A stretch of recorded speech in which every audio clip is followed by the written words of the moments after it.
who last week faced world champion Pittsburgh. Who could smile or sneer at a time like this? Certainly not a nervous John Madden, who's lucky enough to have a snake in his pocket. And number 12, Snake Stabler, struck quickly, deadly, as the Raiders took a 7-0 lead after only 2 minutes on this pass to tight end Dave Casper.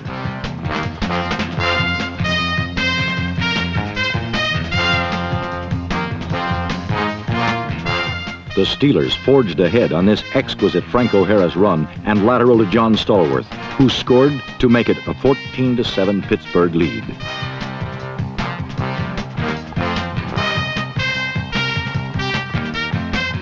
A Terry Bradshaw pass to rookie T. Bell gave the Champs a 2-touchdown advantage in the third quarter. Again, the Snake squirmed downfield and capped the drive with a shot to Fred Biletnikoff, whose diving catch proved once again that he's one of the best. Then the action doubled as a short score by Franco left the Raiders trailing 28-14 with less than 3 minutes left. Against almost any other team, the Steelers would have been home free, but oh, those Raiders are something else. Dave Casper's juggling catch kept Oakland alive. Coolly staying in the pocket, Stabler again fired to Casper, and the Raiders trailed 28-21. With time and hope shrinking, the Raiders' Warren Bankston got a piece of Bobby Walden's punt, and Silver and Black was on the move.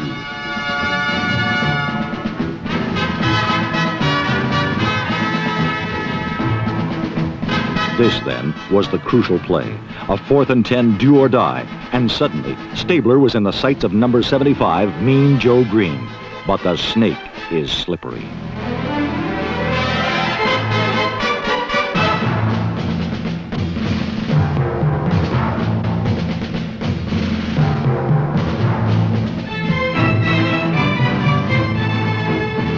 First and goal on the Steeler 2 with 1:09 to go.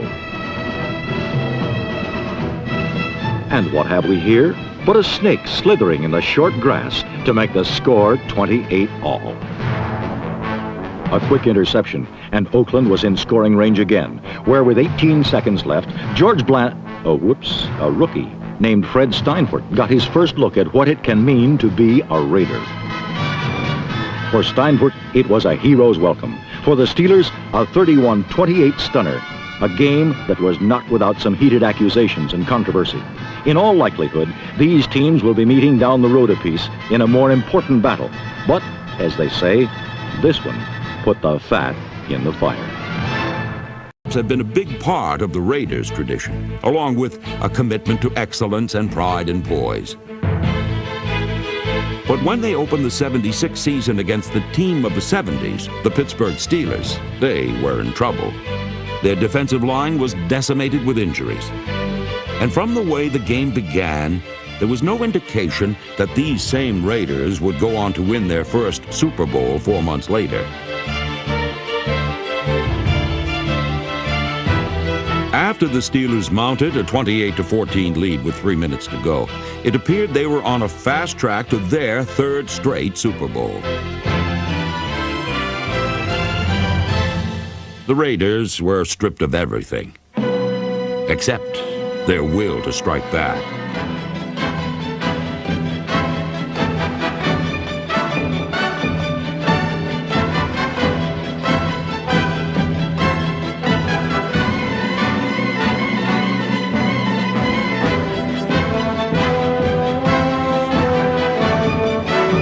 It was at about that time, with 3 minutes showing on the clock, that a snake coiled down, he throws it and struck. The pass is caught by Casper.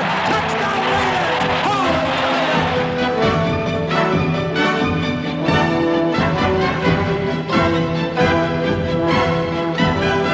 Raiders! After the blocked punt, the Raiders got the ball back with 1:47 on the clock.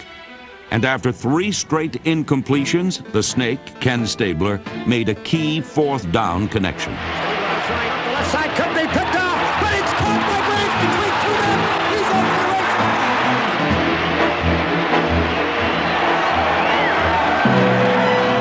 But Stabler's biggest contribution came one play later.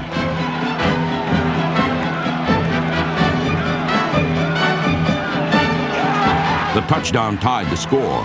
And after the Raiders' Willie Hall intercepted Terry Bradshaw's next pass, rookie kicker Fred Steinfort came on to make his mark in his first NFL game.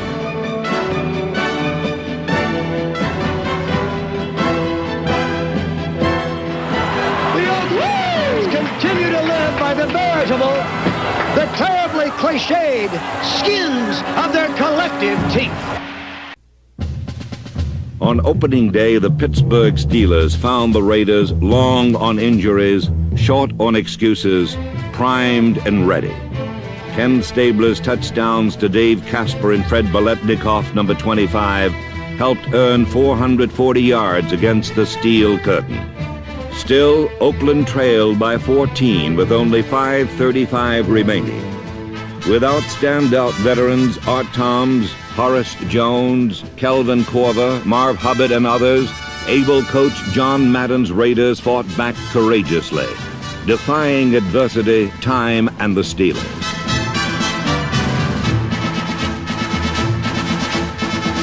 Dave Casper capped a brilliant drive with a 10-yard score. The aroused defense controlled Pittsburgh, forcing a punt that special team captain Warren Bankston blocked and number 47, Charlie Phillips, fielded.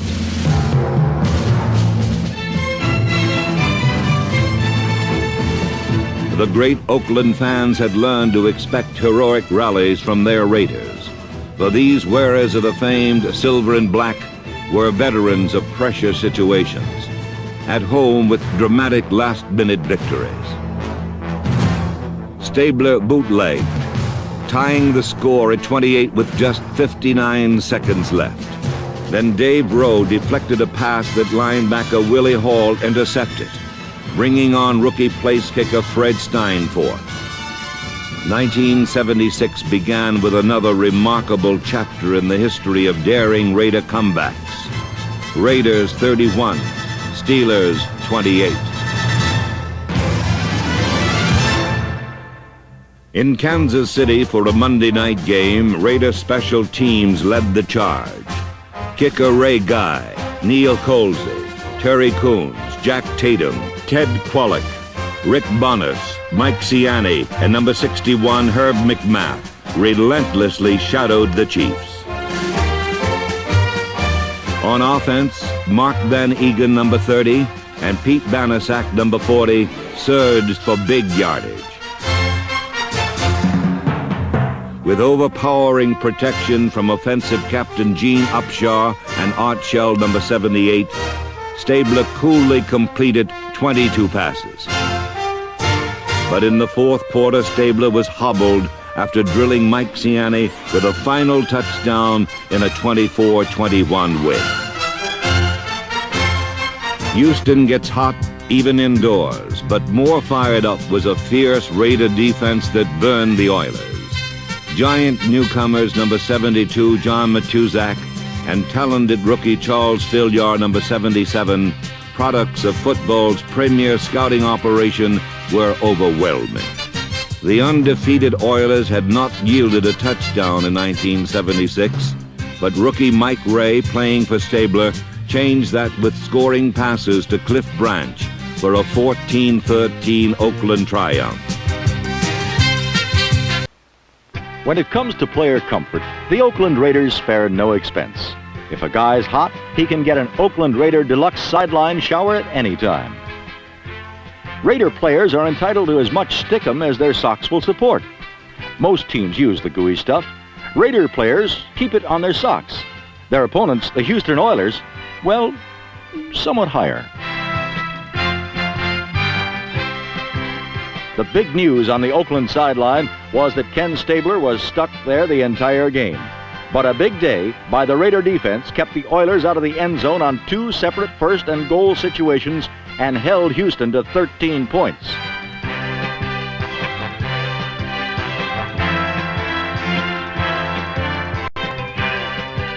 In Snake Stabler's place was number 15, Mike Ray. Raider head coach John Madden must have thought he was watching a right-handed snake For just like Stabler, Ray was cool under pressure.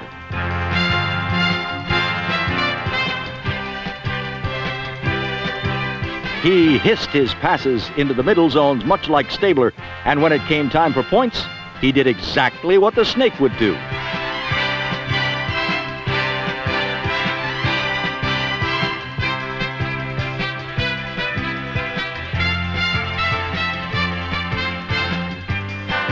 Two touchdown passes to number 21, Cliff Branch, were just enough to edge the Oilers 14-13.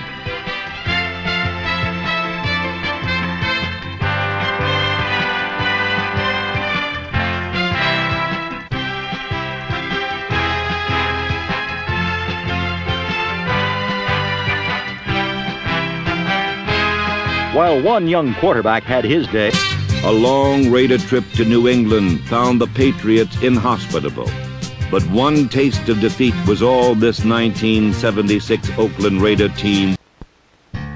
last week in San Diego, the Oakland offensive line gave Kenny Stabler all the time he needed. And as a result, the league's leading receiver was able to pad his statistics. Massive tight end Dave Casper already has 32 receptions for the year, and last week Ken Stabler threw 5 touchdown passes, but 2 were called back, including this one to Casper. Later, Stabler again went to Casper for a score, when the Chargers somehow left the NFL leader entirely unattended.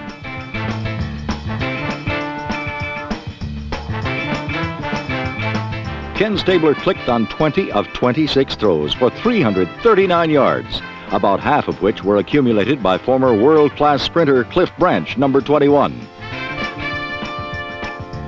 Says Branch, "It doesn't matter to me how they defend against me, because I've learned that no matter what they do, zone, man-to-man, or whatever, I can beat them all."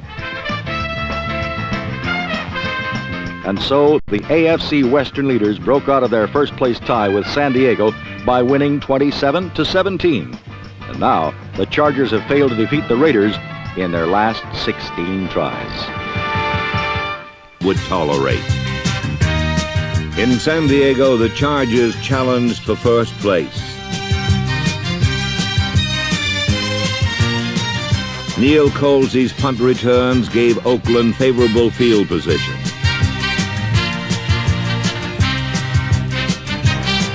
Then Ken Stabler deftly unfolded the game plan developed by head coach John Madden and skillful offensive assistants Oliver Spencer, Tom Flores, and Lou Erber. Cliff Branch scored from 74 and 41 yards out as Oakland roared back 27-17.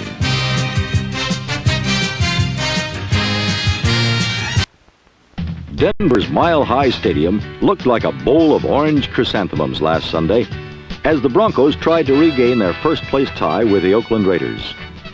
This Steve Ramsey touchdown pass to Haven Moses gave Denver a 10-0 lead, but the number 1 offensive team in the conference came back just far enough as Ken Stabler hit on 16 of 20 passes, and the Oakland Raiders won their 14th straight game in Denver, 17-10.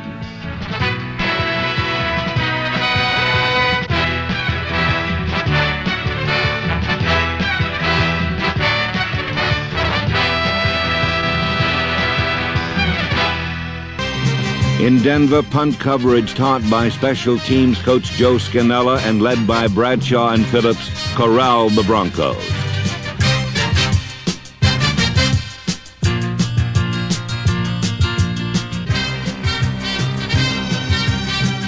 Van Egan powered toward his 1,000-yard season. Then Oakland's precision passing finished a successful 5-week road trip 17-10.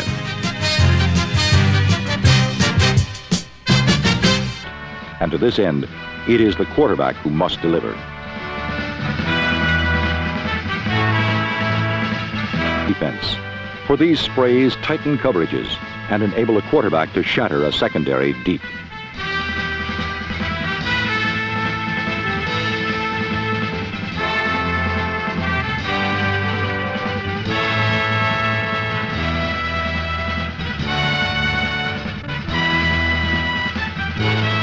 To counter the aerial exploits of the quarterback, defenders look to defuse the bomb before it can explode. Thus, the sack is the best pass defense there is.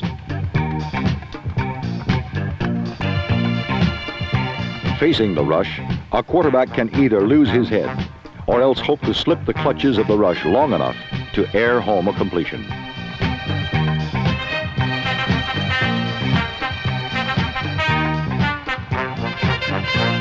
Who thrives despite a hard frontal assault is Oakland's Kenny Stabler.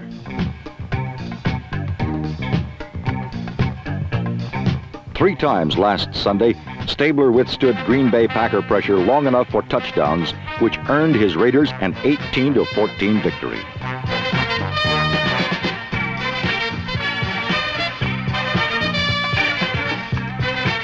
Utilizing the talents of receivers like Cliff Branch, number 21, Dave Casper, and Fred Biletnikoff, Stabler has carved his mark on secondaries throughout the league. However, unlike Kenny Stabler, who leads an offense with the cool and calculating precision of a veteran,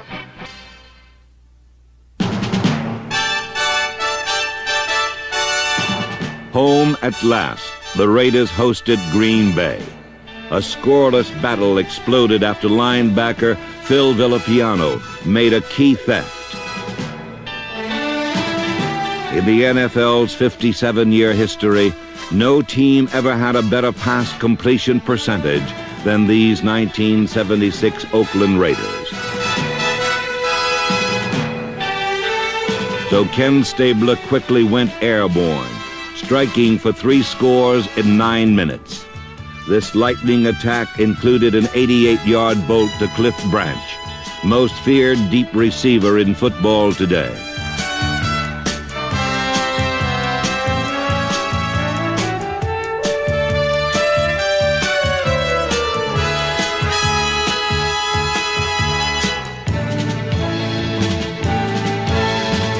Then a clutch interception by number 26, Skip Thomas, preserved an 18-14 victory.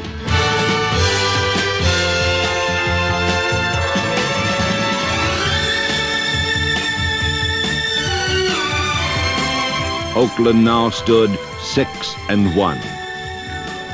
When Denver invaded Raider country, Coach Madden's resourceful defensive aides Tom Doms, Don Shinnick, and Bob Zeman unleashed an awesome pass rush that sacked Bronco quarterbacks 10 times.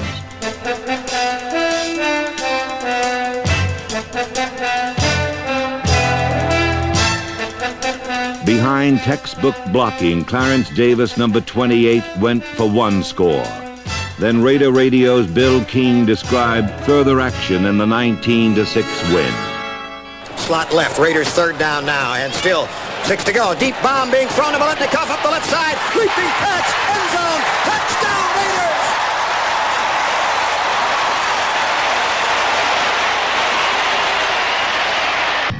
Raiders! In Oakland, the Denver Broncos figured if they could control the ball long enough, they had a good chance to beat the Raiders. And up to a point, they were right, because after 3 quarters, the game was tied at 6. But the Broncos' big play man has been number 80, Rick Upchurch, and the Raiders never let him get too far out of hand.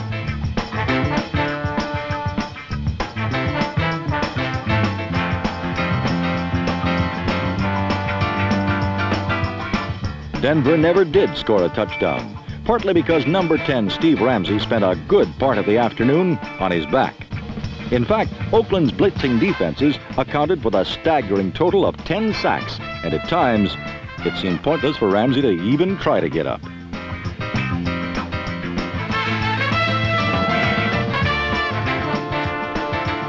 Not surprisingly, the big play for Oakland was delivered by Ken Stabler to a 12-year wide receiver named Fred Biletnikoff. It was Stabler's 15th touchdown pass of the season, and finally put the Raiders ahead of their opponents in points scored for the season. But somehow, Oakland is tied with Baltimore and Dallas for the league's best record. And doesn't that set up interesting playoff speculation?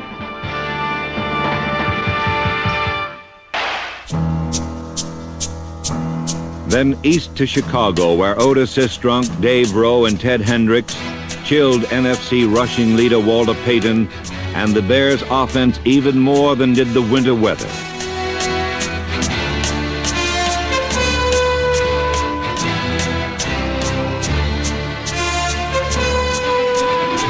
Despite bitter cold, the Raiders' passing stayed hot. To the right, Stabler back, first down, he's going to pass, he's got time, throwing the bomb for Branch. Branch down on the 35, takes it in stride, the 30, 20, 10, touchdown Raiders! Though held to under 3 yards per carry, Payton found the end zone, and the game rocked back and forth. Tough defense made big plays. Assist-drunk deflection and Hendrick's interception set up a 28-27 Raider lead. Branch to the left, Biletnikoff to the right. Stabler back to pass again from midfield, throwing a deep bomb, going to Branch against Livers. Livers knocks it down. Branch catches it. Touchdown Raiders! Holy Toledo! John Madden epitomizes coaching greatness. His foresight in taking the wind in the fourth quarter helped preserve victory. Huff waits, the snap, the spot, the kick on the way, it's high enough. No good, no good. It hit the right upright. Oh, the Oak Raiders continue to live by the terribly cliched skins of their collective teeth.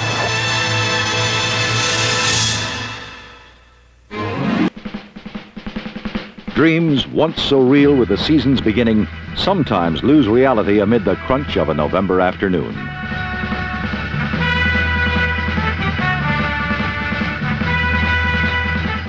And so it was for many last Sunday, as failure to grasp the ball yields defeat, and is a fact well known. Earlier considered a sort of Cinderella story, the Chicago Bears have recently seen their glass slippers squeezed, then shattered by a host of contending teams, and by a football that seems always bent on bouncing in favor of their opposition.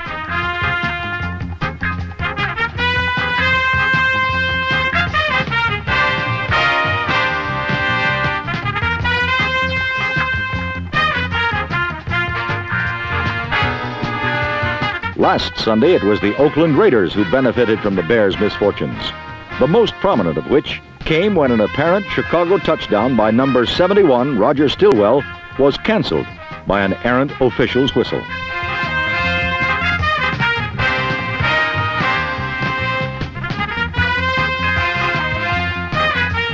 But where the Bears suffered from bad luck on defense, they enjoyed some good on offense, rolling in to claim 4 touchdowns, 3 coming on the legs of number 34, Walter Payton.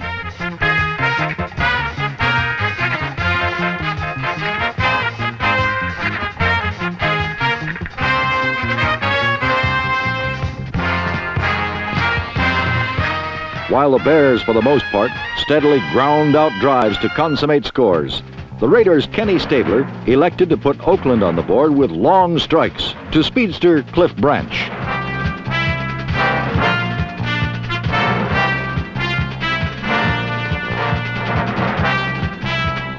The result netted one 75-yarder and another one covering 40 yards, the latter being another classic example of how a bounce of a football can beat a team.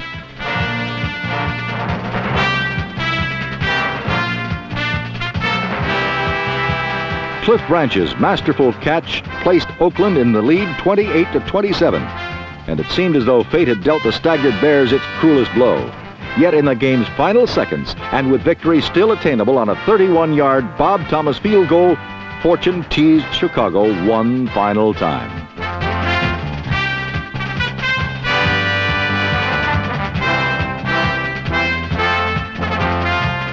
Thomas's kick hit the upright and bounced away, saddling Chicago with a 28-27 disappointment.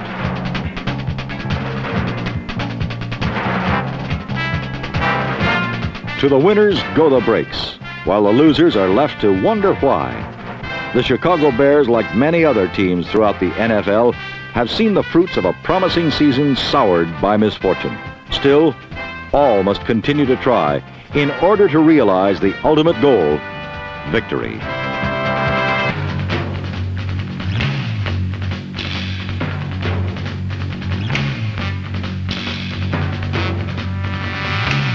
Number 89, James Scott, pulled in Avellini's pass for a 32-yard gain to the Raider 8.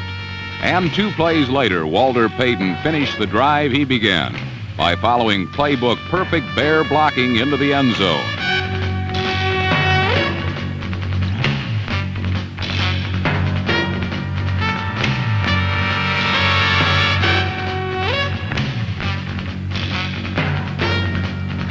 Chicago had drawn first blood by sustaining a 5-minute drive that put them ahead of Oakland 7-0. The Raiders still off the scoreboard. On the first, Stabler passed to a lonely Mark Van Egan over the middle, and if 87 tight end Dave Casper had sustained his block a bit longer, the play might have gained much more than 21 yards.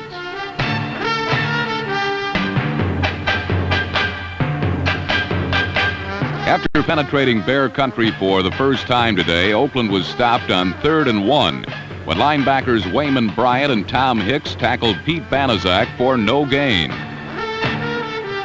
The next time they got the ball, Clarence Davis shot through a gaping hole and went 31 yards before going down at the Bear 27.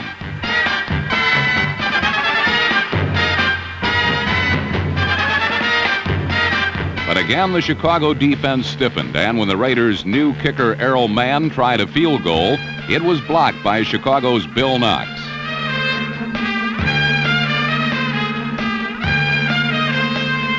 And as the first quarter ended, they nearly lost their quarterback when a blitzing Ted Hendricks blindsided Avellini.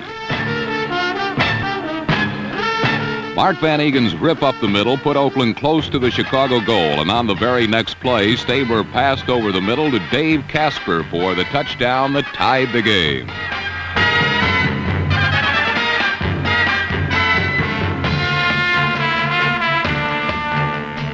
Last year, Casper's weight had ballooned so much that Oakland considered moving him to tackle, but he slimmed down and came into this game as the leading receiver in the conference. Appreciable gain came when Avellini fooled everyone on a naked reverse good for 15 yards.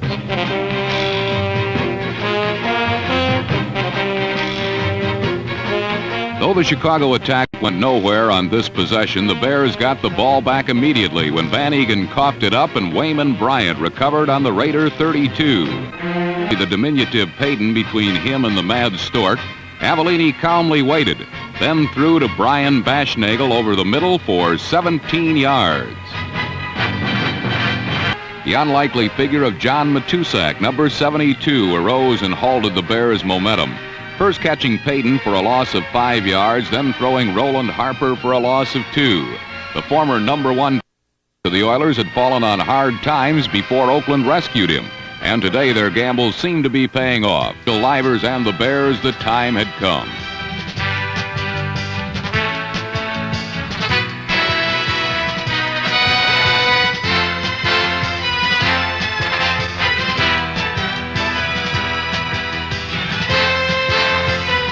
Stabler's pass to Branch covered 75 yards and gave the Raiders a 14-7 lead in the game. But as a repeat of the long bomb reveals, Livers had actually done a decent job of staying with the blazing Branch.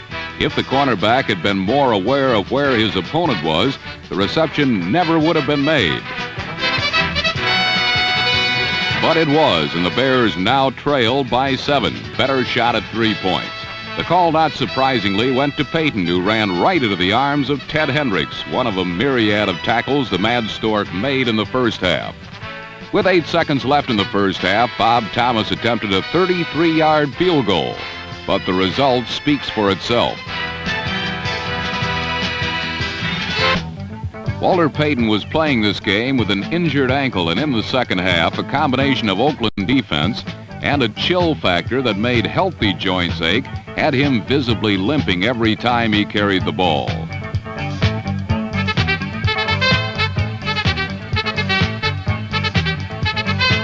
But the biggest blow to Chicago comeback hopes came on the Bears' second play from scrimmage when Bob Avellini fumbled when blitzed by number 41, Phil Villapiano.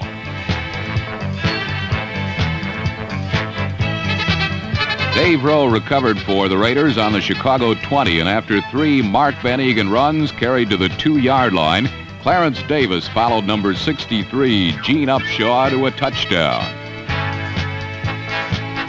run game 3, Bob Avellini spotted James Scott behind Skip Thomas for the remaining 36 yards. Avellini to Scott brought the score to 21-14. More.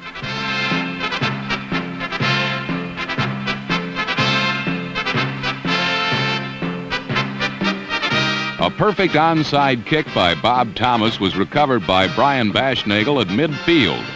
A repeat of the play reveals the Bears had caught the Raiders by surprise. They had no one in the area where Thomas popped the ball, and Baschnagel could wait until the ball traveled the required 10 yards before pouncing on it. After Thomas' perfectly executed kick, the Bears picked their way downfield, arriving at the Oakland 12, from where Walter Payton, bad ankle and all, played hide and seek with the Raider defense before breaking through for the score that brought Chicago to within an extra point of tying the game.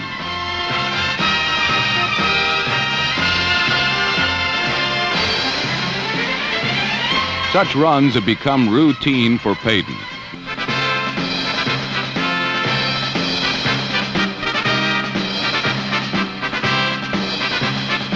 As is his custom, Payton, appreciative of the blocking his line does for him, gives the ball to one of the linemen to spike, and they seem to enjoy it. But the celebrating was a bit premature. On the point after, Ken Huff mishandled the snap, and the Bears still trailed by a point. For the Bears, it was a haunting refrain. Just a few weeks ago, they lost to the Vikings 20-19 when they blew 2 conversions, and the one today would prove to cost them another game. More chances to beat Oakland, their 6th straight juggernaut opponent. After holding Oakland on their next possession, the Bears bounced back once more.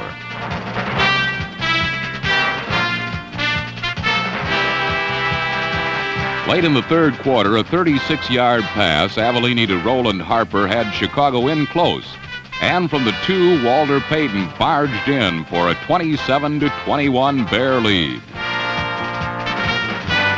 For the first time in what promises to be an illustrious career, Payton had 3 touchdowns in one game in the Oakland Fort and created the pivotal play of the game. Roger Stillwell's touchdown was called back. It was an inadvertent whistle, said referee Chuck Heberling. I blew the whistle when I shouldn't have. I just blew the whistle when I shouldn't have. And a repeat of the play reveals that Heberling blew the whistle when he shouldn't have. The ball is clearly fumbled before Ken Stabler hits the ground, and the Bears lost a touchdown they could not reclaim.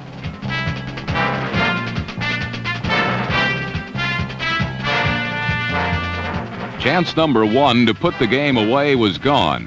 Chance number 2 came with 5.5 minutes to go when Craig Clemens failed to intercept a Stabler pass intended for Fred Biletnikoff. Clemens' bobble was to be deadly. For 3 plays later, Stabler went for Cliff Branch, and number 24, Virgil Livers, let chance number 3 bounce through his hands.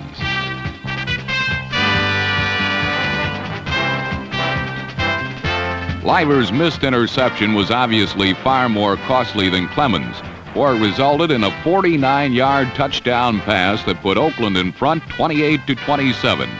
But for the Bears, chance number 4 was on its way.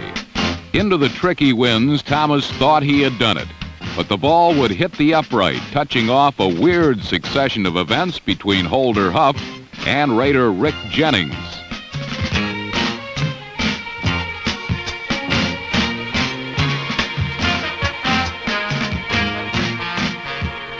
So by the width of an upright, the Bears failed to beat the Raiders. And 6 weeks of one of the brutal schedules in the NFL produced 2 wins, 2 losses, and 2 other losses to Minnesota and Oakland by the margin of failure to complete the simplest of plays, the extra point. The Raiders didn't look too thrilled themselves, perhaps because they were just glad to get out of the cold and get out of Chicago with a 28-27 victory, their 8th in 9 games this season. Utilize skillful Dave Casper and Fred Biletnikoff for scores as the silver and black thundered toward the playoffs 21-10.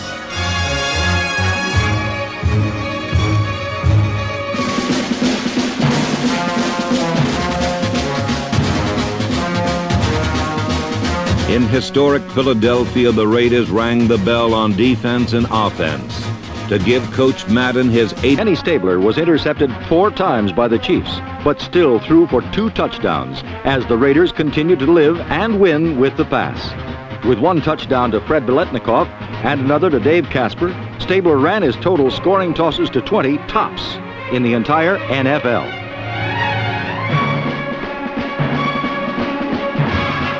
In winning their 9th of 10, Oakland is just 1 game away from clinching the Western Division title in the AFC.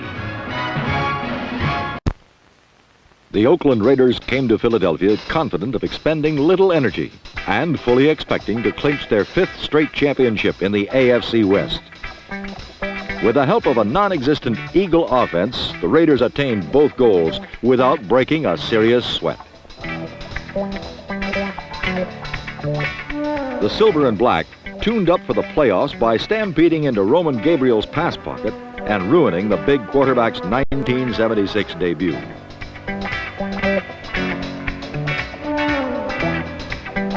Buttressed by Oakland's magnificent offensive line, Raider backs churned out 250 yards rushing, scored 2 touchdowns, and made everything look as simple as a half-speed dummy drill.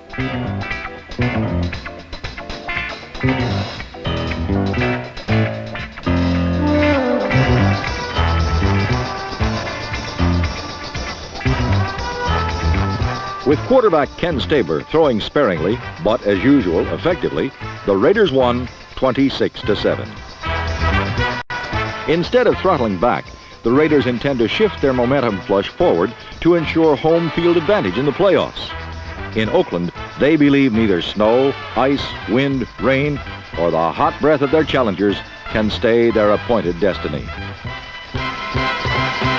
The Raiders rang the bell on defense and offense to give Coach Madden his 80th win and capture their 9th division championship in 10 years, 26-7.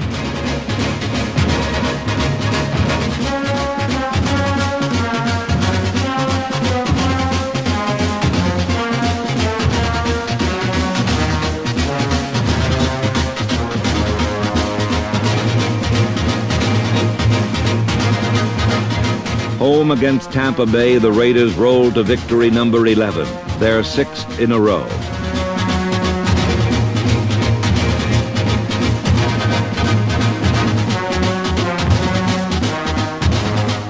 Willie Hall came up with another big play, and the Raiders buried the Bucs.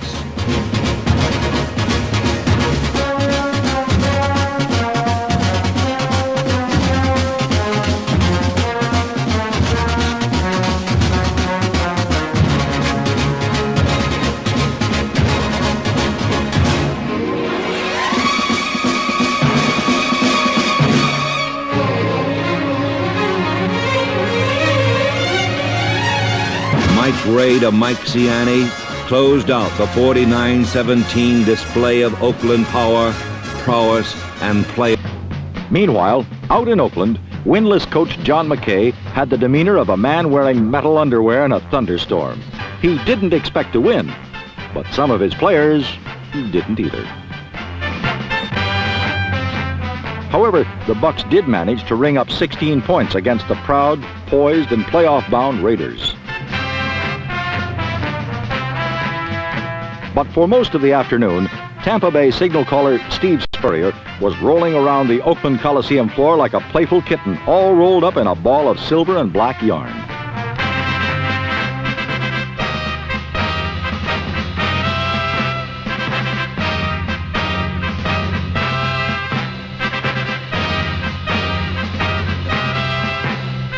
Those parts of the day that weren't spent playfully were spent instead somewhat painfully for the Bucs.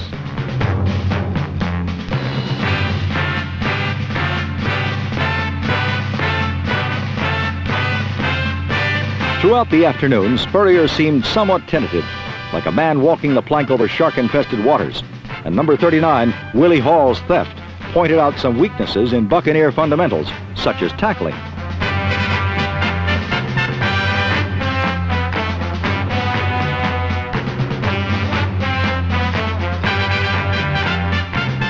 And so last Sunday, the Buccaneers did little swashbuckling, while those patch-eyed Pirates from Oakland carved a mighty swath on the sword arm of Ken Stabler and his receivers, like number 25, Fred Biletnikoff. With a game locked in the treasure chest, Mike Ray came in at quarterback and sent a 37-yard torpedo to Mike Ciani, who made a center fielder's catch that made the final score 49-16. And once again last week, the Raiders proved that no matter who's throwing them or who's catching them, there's fun, profit, excitement, and playoffs for any team who lives by the pass as well as they do.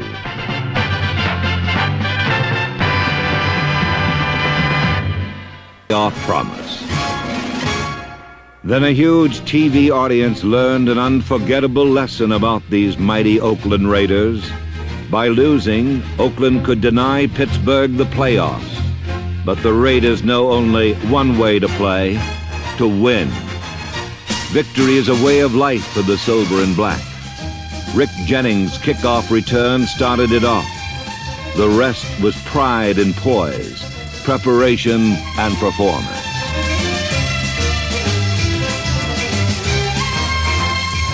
To the left against Riley, who's 5 yards off the line. Biletnikoff to the right against Parrish. Back to Stabler. Pumps once. Goes down the middle of Casper. Wide open. Touchdown Raiders! There would be no stopping Oakland now by anyone. These combat-ready Raiders had grown stronger through challenge and adversity. Stabler and Branch flashed from 42 yards out, and the critics went silent. Interceptions by Monty Johnson, George Atkinson, number 43, and Jack Tatum, number 32, destroyed Cincinnati's offense.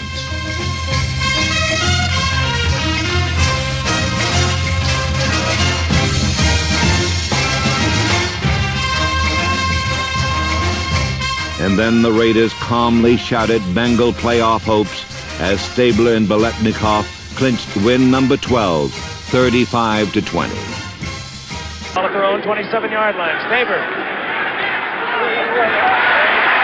big tight end, Dave Casper, and Casper is short of the first down, ridden out of bounds, out around the 34-yard line, corralled there by Red. Third short yardage. Clarence Davis. First down to the 40-yard line. First down, Oakland. First and 10 for Oakland. Their own 40-yard line. Carl Garrett gets the call. And Garrett gets out to the 48-yard line. It'll be second down and 3. Hit there by Marvin Cobb. Scored first. 40-yard touchdown pass. Anderson McDaniel. They lead 6-0. Barr missed a conversion. Second down and 3. Getting the call, Mark Van Egan. And hit there by Coy Bacon. Hustling over there, Jim LeClaire, number 55, has the first down. Hadel, that wasn't bad. Hadel was the MVP that year. Charlie Joyner at the San Diego this year. Goes out to Biletnikoff.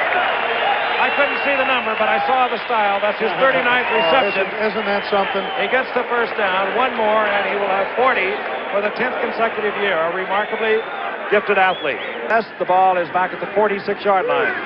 Clarence Davis. And look at Davis run. He gets a lot of it back inside the 30-yard line, where it'll be second down and a long 3. Back is 40. We told you that Clarence Davis has a sore ankle. This is Garrett. Garrett has the first down. More from him than any other man they ever worked with. Wide open. Dave Casper, touchdown. So quickly, Oakland has come back with its offensive fire. That's the beauty of Stabler. That's Stabler at his very best. And of course, Casper has, in his first starting year as tight end, has become absolutely exceptional. Great hands, great strength. So Oakland has struck quickly. It's the kind of game we anticipated. A lot of offensive action, and we'll be returning in a moment. Casper, wide open. Lots of time. Oh, great job of blocking. Thin point. And again, Casper. Well, they were trying to cover Casper. Big tight end, Casper. Raiders leading 76. Huge hole for Mark Van Egan. He gets out near the 40-yard line, close to a first down, just a little short. Tommy Casanova made the save. It'll be second and inches. Position offense. On first down, Stabler hands off to Mark Van Egan. Van Egan inside the 35, close to the 34. It'll be second down and 6 with 1:15 remaining in the first quarter. Versify and throw the bomb. Again, he has the time. He's going deep. And back there was Biletnikoff, and we're going to get a face guard, I think, against Lamar Parrish. For that matter, if Oakland doesn't start pressuring, we're going to have a basketball score tonight. Stabler, wide open. Casper, second touchdown. Fooled everybody. The Snake put it in, took it out. Casper was all alone. He is just a great quarterback. No question about it. That's 25 touchdown passes on the year. It's a 14-6. Here it is again. It really looked like they're laying down, don't they? They don't want to play the Steelers. I have in front of me a half-page ad in the Oakland Tribune of yesterday. It says, "Dear Oakland Raiders, we can't blame you for wanting to lie down Monday night. By sleeping through your game with Cincinnati, you probably won't have to face the Super Bowl champion Pittsburgh Steelers in the playoffs. Pleasant dreams. Sincerely." And the ad was taken out by a family restaurant, but he's been questionable every week. Live action, play action again by Anderson, and he is nailed. Big number 72, John Matuzak, and he has found himself here at Oakland. Oh, he really Big has. John, okay. Play action. Anderson fires under pressure, intercepted money. Johnson has it. And the big linebacker pulls back inside the 45-yard line of Cincinnati. And that time, Oakland put the footsteps around Kenny Anderson. A first time tonight. Remember last year in the playoffs, there was pressure upon Anderson that won the game for Oakland. Matuzak was in there. Sistrunk was in there. And that produces interceptions. The 12th interception of the year for Oakland. There's Matuzak, and watch Otis from the outside. He must have heard me because he's really putting the pressure on now. Attaboy, that's the way to do it. He was standing up on the sidelines. Fires Davis. And Davis hit out around the 38. Makes a couple more on his own to the 35. Filling in. On first down. Wide open. It's tight end Casper. And Cincinnati is going to have to do something about Casper. They really are. Reggie Williams again on the coverage and on the tackle, but it's a first down for Oakland. Carl Garrett's in, number 31. Gets a call in a tremendous hole. Gets second, 7 yards. Down around the 13-yard line. It's going to be second down, a long 3. Pulling for him tonight. Big hole, Banaszak gets the first down. Down around the 7-yard line. It'll be first and goal. Well, they're really blocking up front right now. Banaszak got it. 5th touchdown of the year. That's the guy who does the job close in there. It seems to me he's been doing it forever. 11 years this man's been around at the University of Miami. And he extends the Oakland Raiders lead. Well, he hit it right on the head. I think over the years they're always looking to replace this man, but they start counting up the things that he can do. And, well... Cut of the jaw. Almost, but not quite lantern jaw. On first and 10. Stabler has a man wide open. It's the speech for Branch. Cliff Branch had the respect of Ken Riley, who was laying off about 7 yards. And who slipped. You talk about great play selection tonight, Frank. I think that Stabler, no question about it, is doing a fine job at quarterback. And first down, 15. Biletnikoff gets a bunch of it back. On that little turn, and he is virtually unstoppable. Top of your screen, number 87. Carl Garrett, left side. And Garrett down around the 41-yard line, where it's going to be third down and 4. Third down and 4 for Oakland. Stabler goes to the air. Fires over the middle, and it's Cliff Branch. He has the first down inside the 35-yard line. Ken Riley with him all the way, but the Snake zipped it in there. Must game almost for Cincinnati.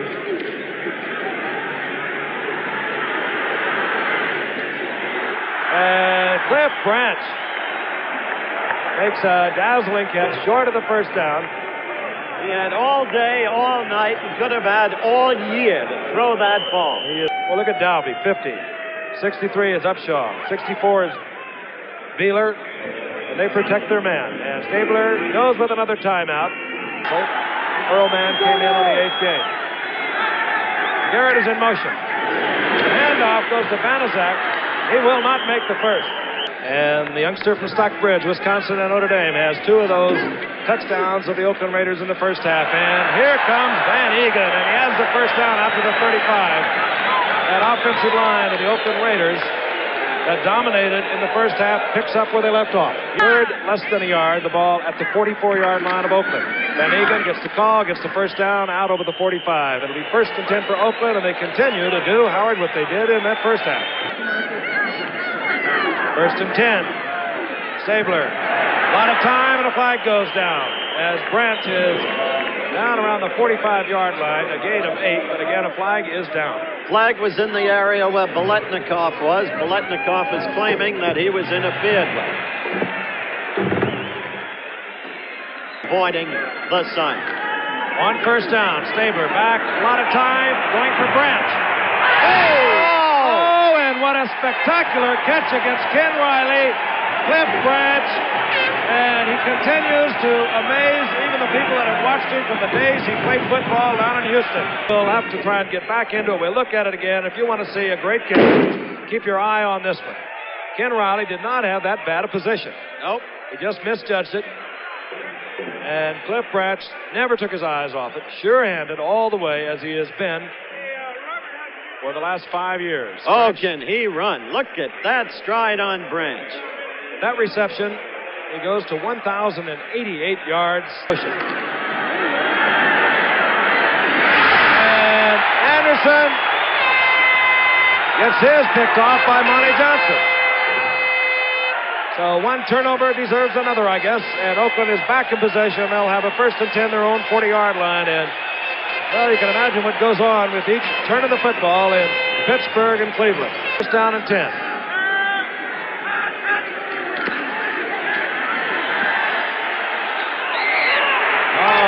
Brown read that all the way, and it was picked off by Jack Tatum. But Willie Brown played number 85, Isaac Curtis, perfectly.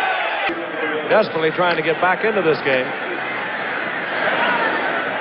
And Stabler fires to Cliff Branch, and he has it down around the 38-yard line. Another Oakland first down. Ken Riley made the tackle. Yeah, 2nd down and 10.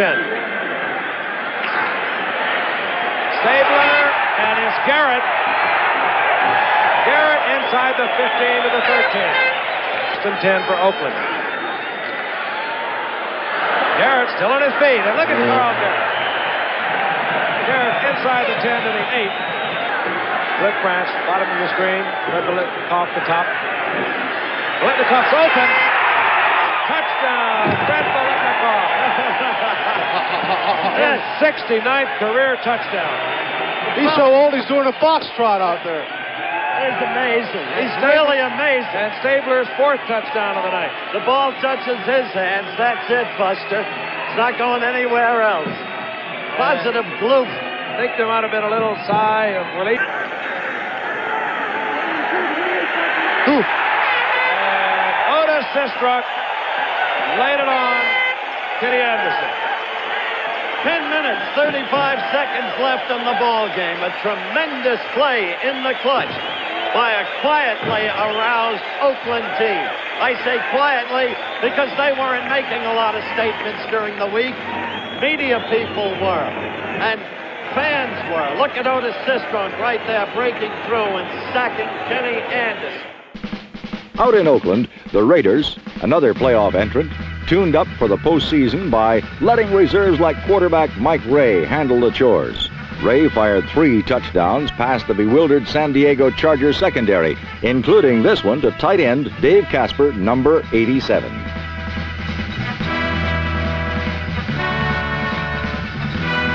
The 24-0 victory brought the Raider regular season record to 13-1, the second best one-loss mark in modern NFL history. But while Ray performed... Ken Stabler was named Most Inspirational Raider. This final game showcased Mike Ray, Dave Hum, You Begin, Carl Garrett, Manfred Moore, Rodrigo Barnes, Floyd Rice, Steve Sylvester, Henry Lawrence, Dan Medlin, Morris Bradshaw, and others, as Oakland triumphed 24-0, finishing 13-1, best in football.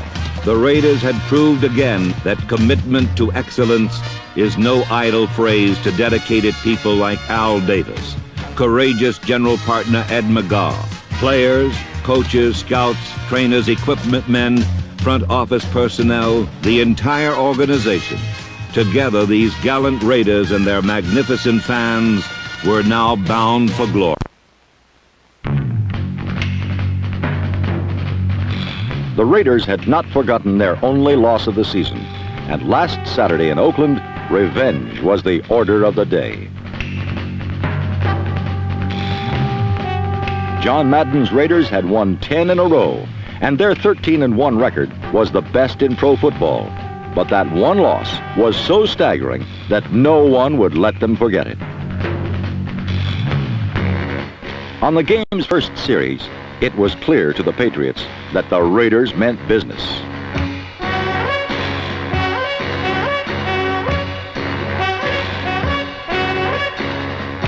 On New England's second series, quarterback Steve Grogan and his 6'6" tight end Russ Francis turned a 3rd and 7 situation into the longest play of the game.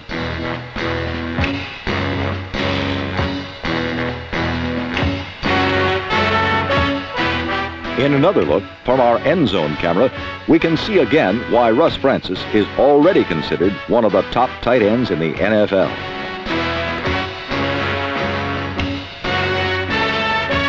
On 3rd and 8, a play-action fake and excellent protection allowed Grogan to pick out wide receiver Darryl Stingley for the pass which set up the game's first touchdown.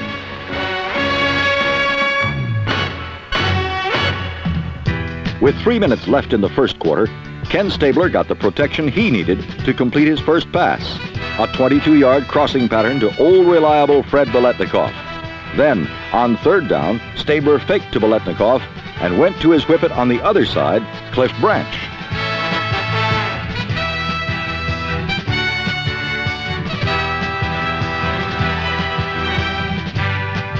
Unable to move on the ground, Oakland again went up top, but this time, safety man Prentice McRae almost had an interception in the end zone.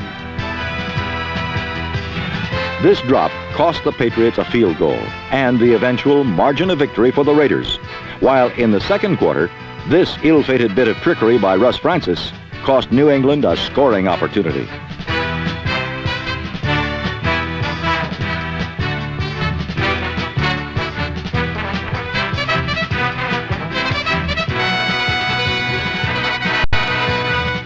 Instead of a New England score, Skip Thomas had started the Raiders back toward a score of their own and one of the most remarkable touchdowns of the season. With just 45 seconds left in the first half, Ken Stabler sent up a prayer for the end zone.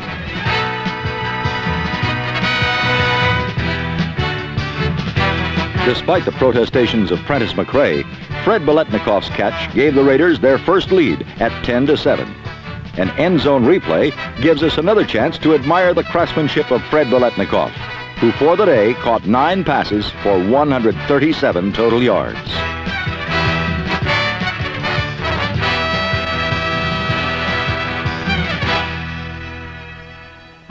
The third period belonged to Steve Grogan and the Patriots, who scored 2 touchdowns, one of them on this 26-yard slant by New England's Mr. Big, Russ Francis.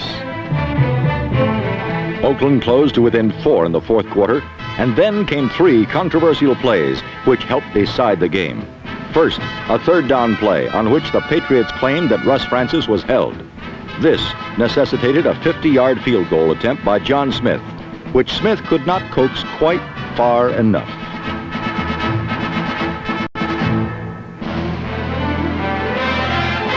The second controversial play came with less than a minute left, when number 71, Ray Hamilton, was charged with roughing the passer, thereby changing what would have been 4th and 18 to 1st and 10. The third controversial play was controversial only because of Ken Stabler's play selection with 10 seconds left in the game.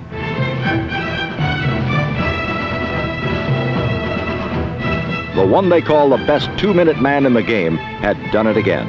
The NFL passing champion and leader of the most efficient passing attack in history had won the game with a new kind of statistic. 1 carry, 1 yard, 1 touchdown, and 1 very big victory for the Raiders. For the Patriots, their best season ever had ended in bitter disappointment, and their first loss in half a season. For the Raiders, it meant revenge for their only previous defeat and a chance at their 8th AFC Championship game in the last 10 years.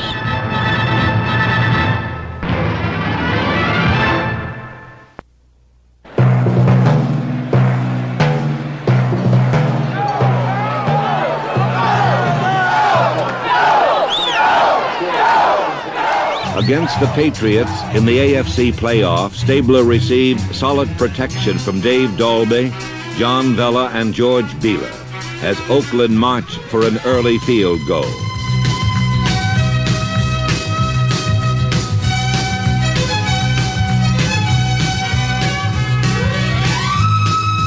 The Raider defense alertly matched razzle-dazzle with readiness and reaction.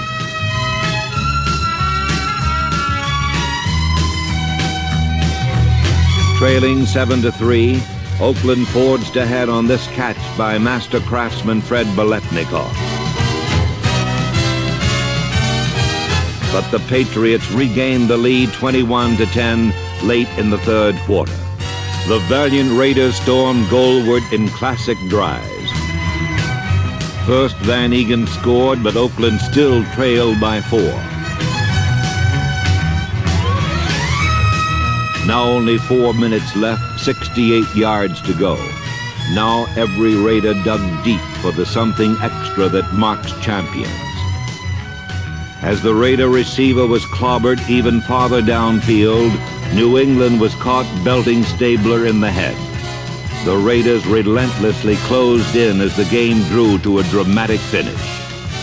It is second down. Stabler rolling to the left. He's going to go. Woo! Wins it in. Kenny Stabler, but a flag down. Hold it, hold it, hold it. Touchdown indication, flag down. No final decision yet. Here's the signal coming. Offside New England, decline Oakland. Touchdown Oakland. Next, the AFC Championship. At wide receiver from the University of Colorado, number 21, Cliff Branch.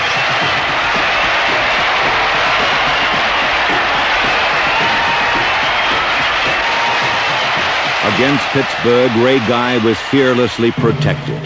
The Steeler punter was not, and Hubie Ginn's partial block set up a Raider field goal. Then the defense rose up tall. Stallworth to the left, out to the right is Swan. Split backs. Back goes Bradshaw. He's got time to throw. A lot of time. He fires one that Fuqua can't hold. It is intercepted by Hall. Hall is up from the 25 to the 20 to the 10. He's being run out of bounds on the 3-yard line. Behind devastating blocking, Clarence Davis put the determined Raiders ahead 10-0. The Oakland defense played with controlled fury, growing stronger, tougher. Every play was a challenge to be met and conquered.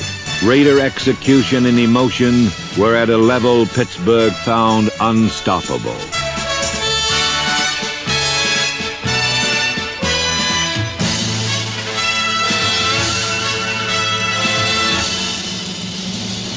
Stabler play fakes, drops back. Here comes the rush. He gets rid of it to Bankston. Touchdown Raiders!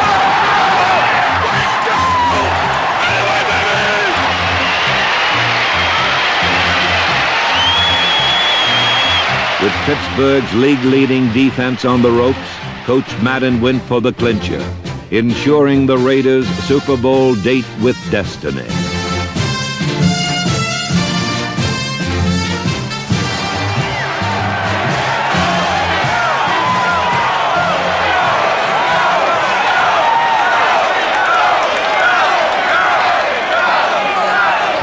Watching Warren Banks inside. Here's the play fake. Stabler back. Here comes a blitz by him, but he throws. Touchdown, Raiders! Yeah! Way to go!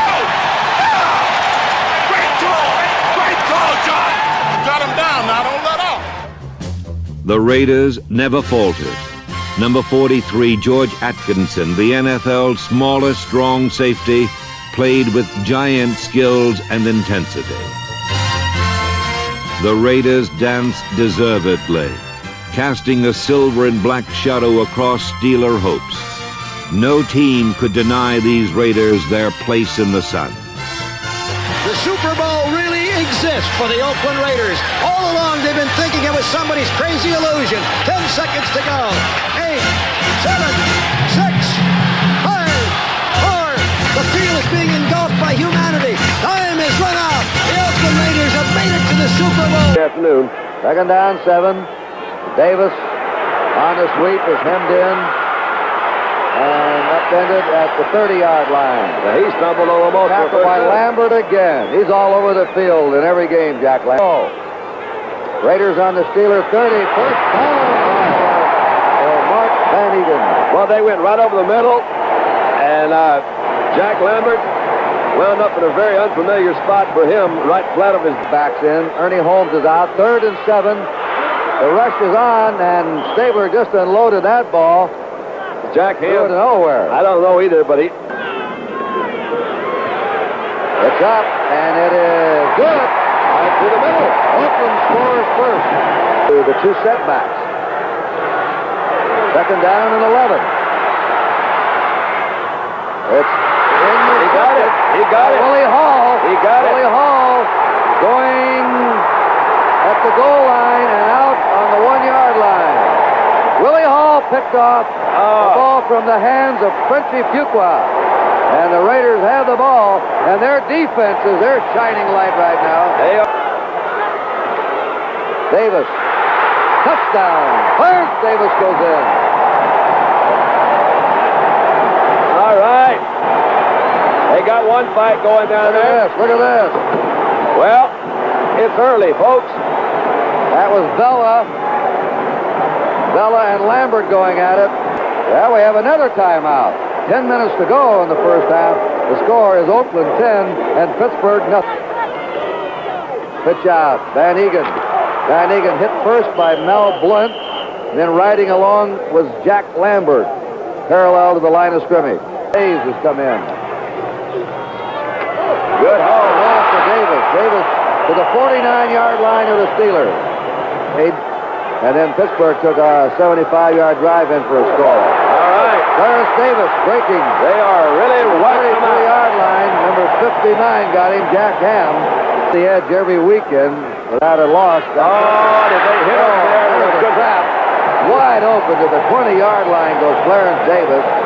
And they are ripping some holes in that Pittsburgh front four. Oakland ahead. Same thing. Manasak. Same thing. Following number 78, Art Shell. First and goal to go. Jack Lambert and Mel Blunt drove them out. Stabler's going to pass it. He's got him wide open. Wide open for a touchdown. Bankston, the tight end. They've used that play before to Dave Casper, and he's always wide open on that play. That time, it was Warren Bankston for the touchdown. Here's how it started. Watch this now. There's Bella, 75. That's Lambert. No, that's Greenwood. Well, that's right there. Greenwood, yeah. Manasak pulling Greenwood off. How did Lambert get in this? I don't know. He's the spokesman, I guess, for the official folks. 8 for Pittsburgh.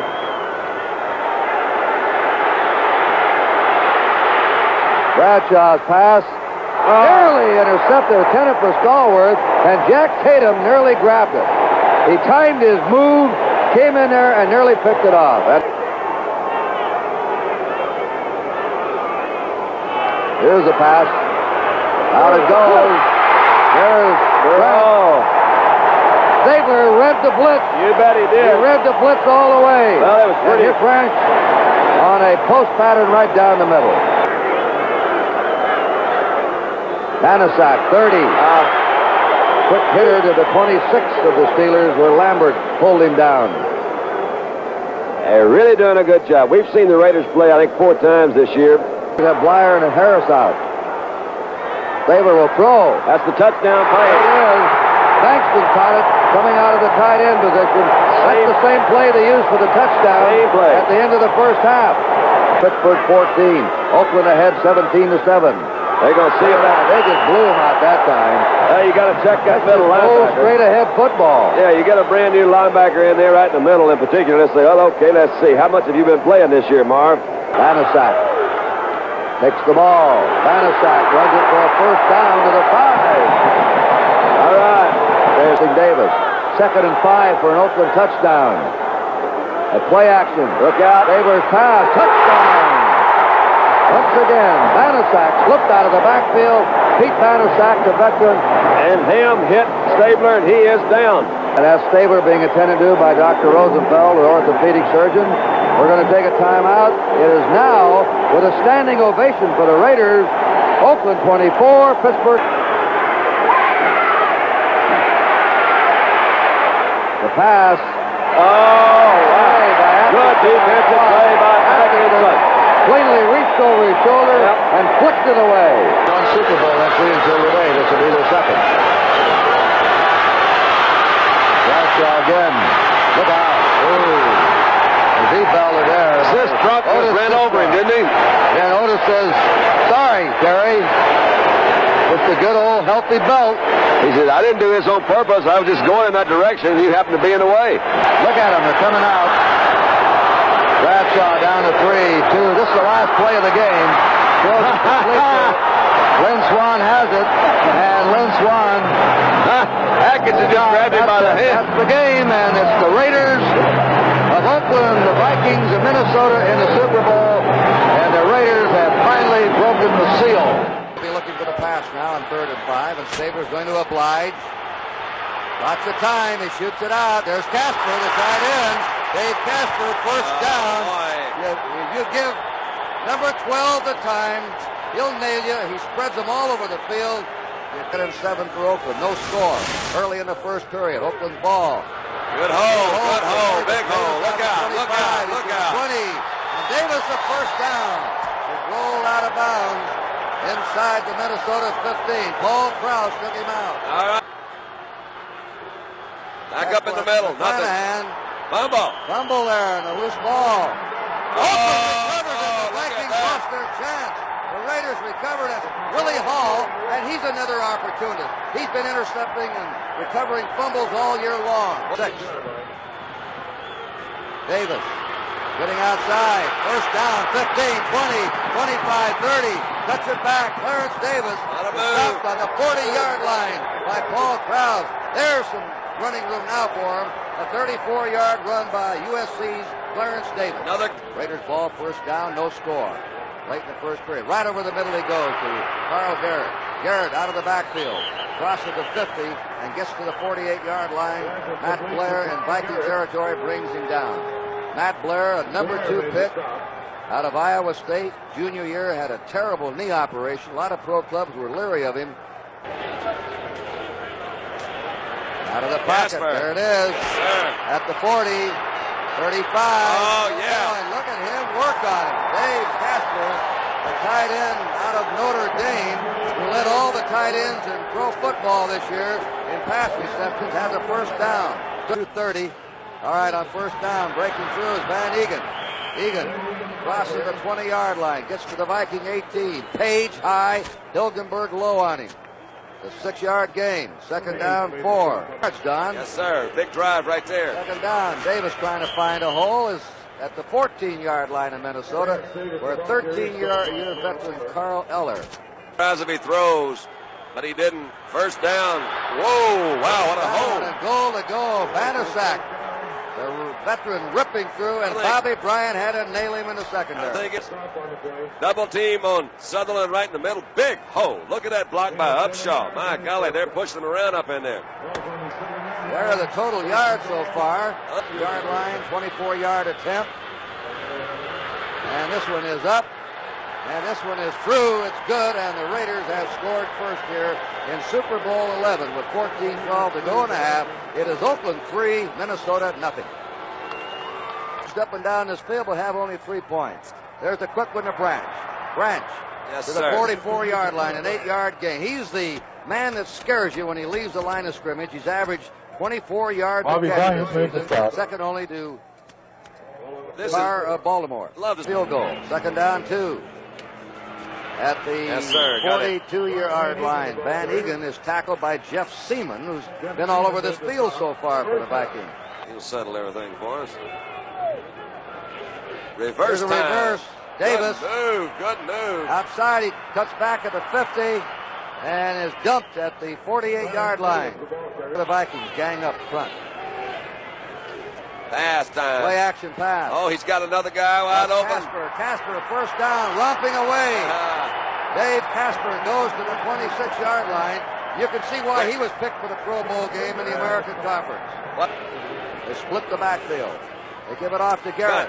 Garrett, 25. Oh, good move. What move? 20. First down. Yes, sir. He goes to the 13-yard line. Carl Garrett of New Mexico Highland, who once said he'd be better than O.J. Simpson when he came into the NFL. Gloves had trouble with him, but no trouble with the Raiders. First down Raiders on the Viking 13. Garrett again. He goes to the 8-yard line, skipping through, the veteran. He had Dalby that Dalby time. fire off. He was old Seaman, actually, and I think Seaman did a good job of playing off that block. 6-yard line. Got him open. He's there. It is good at the 1-yard line. Biletnikoff, with those marvelous hands, held on to the ball as he went out of bounds. He had to come back for it out of the end zone. It's just so pretty, though, Kurt. 6-yard line. He's got him. Wow, look out. Casper, touchdown. That's their favorite play. They pulled it repeatedly during the year with a tight end going wide open, and the Raiders marched 64 yards for a score with ease. They're blocking for the return. It's a good kick. Yep. Lazy spiral. Colsey on his 40. He'll get some yardage. 45, 50, 45, 40. Still going. 35-yard line. Fine return by the second-year player out of Ohio State, Neil Colsey. Autry Beeman had to tackle him against the far sideline. Van Egan and Davis out of the I formation. Big hole. Big hole for Clarence Davis, who charges to the 31 of the Vikings. Offense today. Haven't had much so far. 3rd and 2. Look at there. Look at that hole open for Mark Van Egan. He goes to the 18. Matt Blair, outside linebacker left, came over to nail him. Branch left, Biletnikoff right. First down. The pass, Biletnikoff. Oh, what a grab by Biletnikoff. He got him. He got it at the 1-yard line. Yes, sir. Biletnikoff again. Staber thought they had the touchdown, not quite. Or it might be an admiration of Biletnikoff's catch. Take a look at it. Kurt, you take a look. What do you think? Let's watch this. Biletnikoff running a post pattern. Look at the concentration. Looking that ball right in there and going down. We call him a receiving machine. He's one of the greatest of all time. Well, he only got hit by 2 of their about to 1. On the 1-foot line. There you go. Banaszak scores. Oh, boy. Banaszak is over. And the Raiders punch it in again. This thing could be getting awful close to a runaway. Watch the veteran Banaszak, Don. Well, they've just been doing it all year. You know the thing. 3rd down in the yard. No. Jammed up his foreman. Matusik got to him first. I had a feeling that time, Kurt, when Minnesota got the ball. Look at this. One and failed to make it. Have to turn the ball over. That tells you something, doesn't it? Flabo's kick. Riding to Neil Colsey. Runs up on it. Grabs it up. Gamble. That's 35. Oh, yeah. And is over the 40, the 45, where he stopped. Flabo. Happy. Look at that hole right there. Goes Davis. Look 40, at that hole. Look 35. at that. Davis out of bounds. Clarence Davis continues to roll him up. Wait, this is just great big hole, man. That's all you can say. He had Art Shell, who pulled to the outside, influenced Marshall outside of him. That's Matt Blair trying to catch up. Right there, you barely could see, but that was Biletnikoff. 3 wide receivers. 3rd down and 14. Oh, look at that time. Look at that time. Now he gets away. Flipped it out. And it's complete to the 23. Short. Cliff Branch caught the ball right in front of Bobby Bryant, but they're short of a first down. Hum will spot the ball. Mann's kick is riding. It is good. Dave Mann boots a 40-yarder. and the Raiders have padded their lead. It is now Oakland 19 and Minnesota nothing. He'll pass for it. He's under the rush. Now he throws on the run. That's intercepted. Willie Hall, the 40. Hall stopped at the 46. Willie Hall grabs another one off for the Raiders. No as he way. did during the season. No way. Did you ever throw that ball? Oakland on their 49. This is Stabler's drop back. Hey, wide open. Litnikoff. 25, 20, 10, 5. Down. Litnikoff. Wide open. Brought down from behind by Bobby Bryant. I could have hit him that time. Well, I'll tell you what, there'll be some defensive coaches running that play back and forth. Say, wait a minute, guys, how many times have we gone over that coverage? He's coming into the inside. First down, goal to go for the Raiders. Pete Banaszak. Banaszak's in. Touchdown. The veteran has 2 touchdowns. There goes the ball up in the stands. He'll be fine. He doesn't care. He gets more money and they'll fine him. All right. 15 grand if they hold on to their win. So the Raiders score again. Their first touchdown of the second half. 33 passes attempted today by Tarkington. 16 completions. That's the actual number here. I imagine we have some no-shows. This is him writing the numbers. There's another little quick flip. Look out. There he goes. Goodbye. Goodbye. Off. Willie Brown on his way. Goodbye. Willie Brown, the veteran. He waited for that one. 14 years Willie's waited, and he scored a Super Bowl touchdown. Look at the Raiders come on the field. The whole squad is going over there. Well, they love Willie. He's been there for a long time. Look at him mobbing. You're right. He sat back. They were waiting for that little dink out to the outside, trying to look at that guy, Willie Brown. 14 years. Watch him grab this one.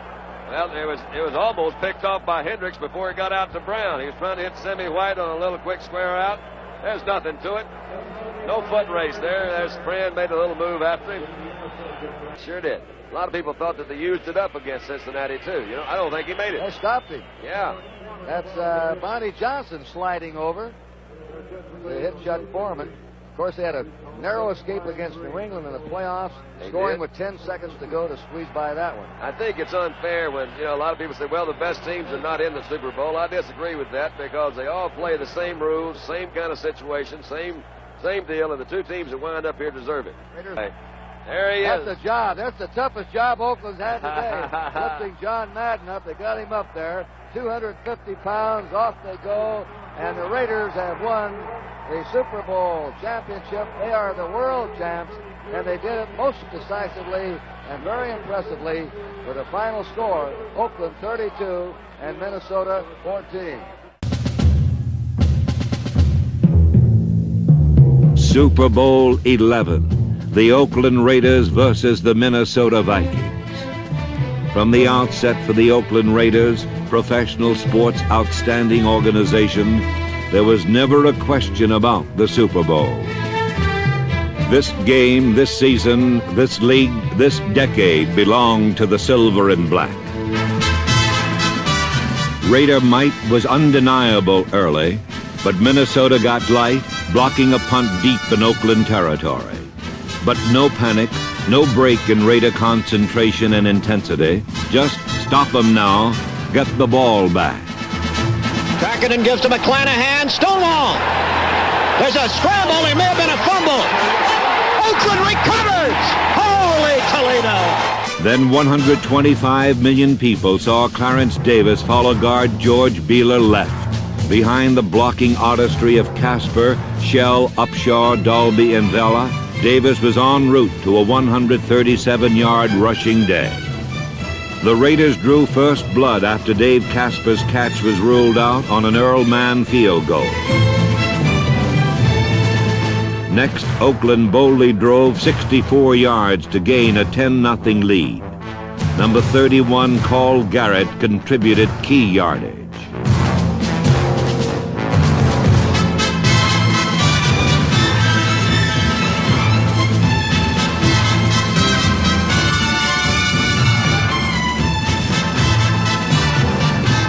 Fred Biletnikoff took the Raiders to the 1. Bankston on the right side as a wing back. Stabler back to pass. A quick throw into the end zone. Casper, touchdown Raiders!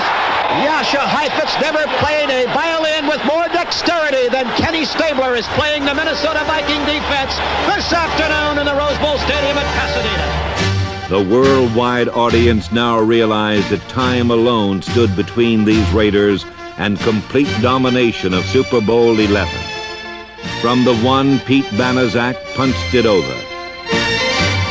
Meticulous design coupled with devastating blocking by backs and line alike powered the Raiders down the glory road.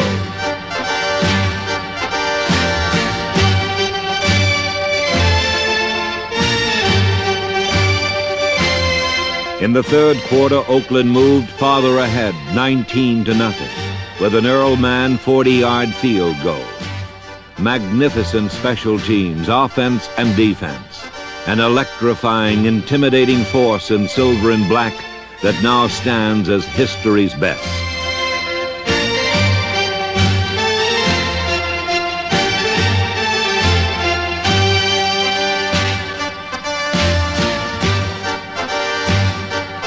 In the words of syndicated columnist Jim Murray, these Raiders play football like commandos, jumping through skylights with machine guns blazing.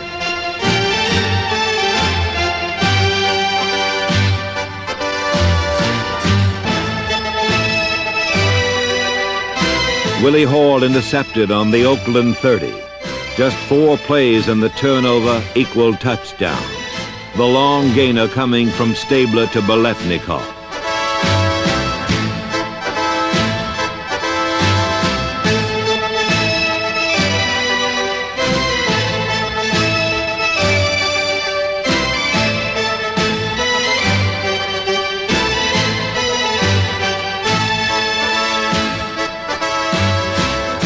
Pete Banaszak scored again as the Raider assault rolled on relentlessly. Then defensive captain Willie Brown finished the scoring avalanche, 32-14. And he looks and throws, intercepted by the Oakland Raiders. Willie Brown at the 30, 40, 50. He's going all the way. Old man Willie, touchdown Raiders.